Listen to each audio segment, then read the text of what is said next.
రంగారెడ్డి జిల్లా కందుకూరు మండలం సార్లరావులపల్లిలో పెద్దమ్మ తల్లి జాతర వేడుకల్లో పాల్గొన్నారు మాజీ మంత్రి హరీష్ రావు. 7 మండలాలు లోయర్ సీలేరును ఆంధ్రాలో కలిపి తెలంగాణ గొంతు కోసింది బీజేపీ పార్టీని అని మండిపడ్డారు హరీష్ రావు. కాళేశ్వరంతో ఆయకట్టు పెరిగిందని కేంద్రమే సర్వేలో చెబితే కిషన్ రెడ్డిని కనిపించడం లేదా అని ప్రశ్నించారు.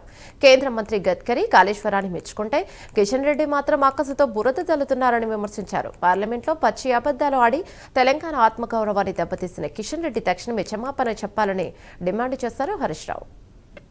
సార్లరావులపల్లి గ్రామంలో ఈరోజు మా గౌరవనీయులు మా సోదరిమణి సబితా ఇంద్రారెడ్డి గారితో పాటు పెద్దమ్మ తల్లి దేవాలయ వార్షికోత్సవ కార్యక్రమంలో పాల్గొనడం జరిగింది.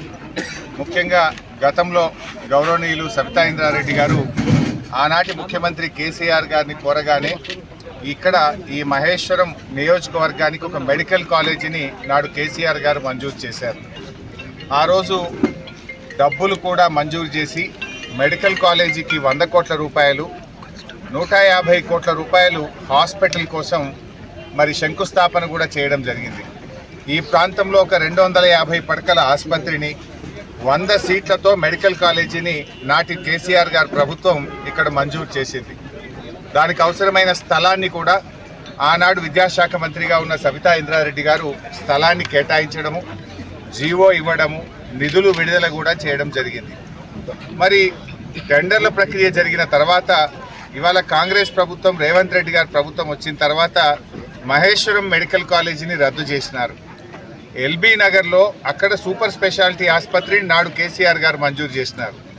కానీ సూపర్ స్పెషాలిటీ ఆసుపత్రిలో మెడికల్ కాలేజీని పెట్టి అక్కడ ప్రజలకు సూపర్ స్పెషాలిటీ సేవలు అందకుండా ఇక్కడ మహేశ్వరం ప్రాంతంలో మెడికల్ కాలేజీ లేకుండా కాంగ్రెస్ ప్రభుత్వం రద్దు చేసి మహేశ్వరం నియోజకవర్గానికి తీవ్రమైన అన్యాయం చేసింది రేవంత్ రెడ్డి ప్రభుత్వం. నేను ఒకటే అడుగుతున్న రేవంత్ రెడ్డి గారిని, ఎందుకు మహేశ్వరంలో మెడికల్ కాలేజ్ లేకుండా చేసినావు? ఈ హైవే మీద ఇక్కడ ఒక పెద్ద ఆసుపత్రి వస్తే ఎమర్జెన్సీ వైద్య సేవలు అందుతూ ఉండే. ఈ ప్రాంతంలో చుట్టూ 10 మండలాల ప్రజలకు వైద్య సేవలు అందుబాటులోకి రావాలని ఆ రోజు సబితమ్మ గారు కేసీఆర్ గారిని కోరి ఇక్కడ మెడికల్ కాలేజీని హాస్పిటల్ని మంజూరు చేస్తే కాంగ్రెస్ ప్రభుత్వం ఇవాళ ఈ మహేశ్వరానికి ఈ ప్రాంత ప్రజలకు తీవ్రమైన అన్యాయం చేసింది. మొన్న అసెంబ్లీ సమావేశాల్లో కూడా సబితక్క గారు మా మెడికల్ కాలేజ్ ఎందుకు రద్దు చేశారు, మాకు ఇక్కడ హాస్పిటల్ రావాలి అని అడిగితే వైద్య ఆరోగ్య శాఖ మంత్రి మరి హాస్పిటల్ కడతామన్నారు. మళ్ళీ మేము డిమాండ్ చేస్తూ ఉన్నాం, తక్షణమే ఇక్కడ హాస్పిటల్ 250 పడకల ఆసుపత్రిని మంజూరు చేయాలని చెప్పి కాంగ్రెస్ ప్రభుత్వాన్ని